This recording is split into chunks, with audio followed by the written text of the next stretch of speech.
పట్టుదలతో చేస్తే సమరం తప్పకుండా నీదే, విజయం కష్టపడితే రాదా ఫలితం పదరా సోదరా. నీ ధైర్యం తోడై ఉండగా ఏ సాయం కోసం చూడక, నీ ధ్యేయం చూపే మార్గంలో పోరా సూటిగా.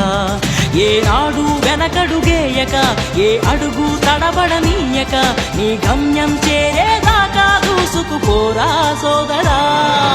పట్టుదలతో చేస్తే సమరం తప్పకుండా నీదే, విజయం కష్టపడితే రాదా ఫలితం పదరా సోదరా.